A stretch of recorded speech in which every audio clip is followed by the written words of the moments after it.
This cocktail is called a Grand Royal Fizz.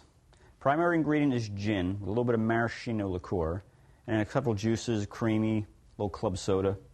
Nice classic cocktail. Now we're going to fill our highball glass with ice, but we're not going to make it in the glass. I like to shake it first. So let's take our shaker and fill it with ice. We're going to use a generous portion of our gin. Let's go for 2 ounces. And I'll use a jigger to help me with this pour. Jigger's a nice tool to have if you're bartending at home. Get your pours just right. This is a 1 ounce, half-ounce jigger. Now we need a splash of our maraschino liqueur. Just a little splash like that. A little bit of orange juice and sour mix. Maybe about 1 ounce of both.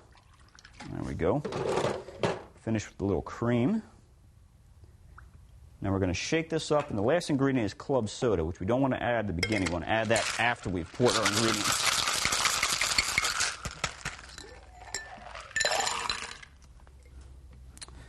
There we go. Now with the sour and the cream, should get a nice frothy head on there, like that.